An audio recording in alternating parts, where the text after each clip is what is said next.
सिर्फ और सिर्फ 150 रुपए ਦੇ ਮਜ਼ੇਦਾਰ ਕਿਸਮ ਦੇ ਚਿਕਨ ਪਲਾਓ ਦੀ ਪਲੇਟ ਗਿਣਨ ਤੇ ਰਾਇਤਾ ਸਲਾਦ ਤੇ ਗੁਲਾਬ ਜਾਮਨ ਬਿਲਕੁਲ ਫ੍ਰੀ ਔਰ ਇਹਦੇ ਨਾਲ ਅਗਰ ਤੁਸੀਂ ਮੋਟਰਸਾਈਕਲ ਜਿੱਤਣ ਦਾ ਬਿਹਤਰੀਨ ਔਰ ਸੁਨਹਿਰੀ ਮੌਕਾ ਹਾਸਲ ਕਰਨਾ ਚਾਹੁੰਦੇ ਹੋ ਤਾਂ ਵਾਲੇ ਇਹ ਵੀਡੀਓ ਸਿਰਫ ਤਾਰੇ ਵਾਸਤੇ ਅੱਜ ਵਾਲ ਤਾਰਾ ਫਿਰਾ ਤੱਕ ਮੁਲਤਾਨ ਦੀ ਟੌਪ ਨੰਬਰ 1 ਹੈ ਐਸੀ ਮਜ਼ੇਦਾਰ ਕਿਸਮ ਦੇ ਚਿਕਨ ਪਲਾਓ ਵਾਲੀ ਦੁਕਾਨ ਦੇ ਬਾਰੇ ਦੱਸਣਾ ਕਿ ਜਿਨ੍ਹਾਂ ਕੋਲ ਸਿਰਫ ਔਰ ਸਿਰਫ 150 ਰੁਪਏ ਦੀ ਪਲੇਟ ਗਿਣਨ ਤੋਂ ਬਾਅਦ ਕੁਰਅੰਦਾਜ਼ੀ ਦੇ ਜ਼ਰੀਏ ਮੋਟਰਸਾਈਕਲ ਜਿੱਤਣ ਦਾ ਮੌਕਾ ਹਾਸਲ ਕਰ ਸਕਦੇ ਔਰ ਇਹਦੇ ਨਾਲ 24 ਅਪ੍ਰੈਲ ਬਰੋਜ਼ ਜੁਮਅਤੁਲ ਮੁਬਾਰਕ ਵਾਲੇ ਜੀ ਆਪਣੀ ਪਹਿਲੇ ਕੁਰਅੰਦਾਜ਼ੀ ਦਾ ਆਗਾਜ਼ ਕਰ ਰਹੇ ਕਿ ਜਿੰਦੇ ਜਿੱਤਣ ਵਾਲੇ ਖੁਸ਼ ਨਸੀਬ को मौके ते मोटरसाइकिल फराम करे से अगर तोरा ना कुरंदाजी नहीं आता ते कुछ ही बात दोबारा कुरंदाजी करे क्योंकि ये अपने कस्टमर को एक मोटरसाइकिल की बजाय त्रै मोटरसाइकिल जीतने का बेहतरीन और सुनहरी मौका फराम करे और अगर तुसा दूर दराज इलाका या पाकिस्तान तो बाहर रहे वाले तुसा इना दी कुरंदाजी शामिल थी सकते बस तुसा इना ना राब्ता करके गरीब और मुस्तहिक अफराद को लंगर करवा के ही कुरंदाजी शामिल थी सकते लाला जी काफी सारे मेरे को लोग आते पेन के में खाली शोशा फेरी खड़े लेकिन मोटरसाइकिल वगैरह क्या ना देसन तुसा जरा मेरे को दसो कि तुसा वाकई मोटरसाइकिल देसो या क्या ना देसो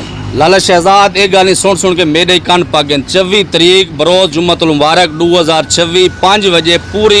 एक मोटरसाइकिल की कुरंदाजी कर देसा इंशाअल्लाह और जिंदी कुरंदाजी निकल सी उको लंगर ही करवेसू उको कागजात इंदा लाइटर मौके ते देसू कोई मिठाई दे पैसे न गिनसू और दुआवां ना रुखसत करेसू अगर तुसा इना दी कुरंदाजी शामिल थीना चाहते वे ता बरोज जुम्मतुल मुबारक शाम 4 बजे इना को लाजमी विजिट करे थी सकदे जितने वाले खुश नसीब तुसा आ इना दी लोकेशन है नांग शाह चौक मुल्तानी दरवाजा को थोड़ा जा पहले हम शक्ल बागी पुलाव मुल्तान।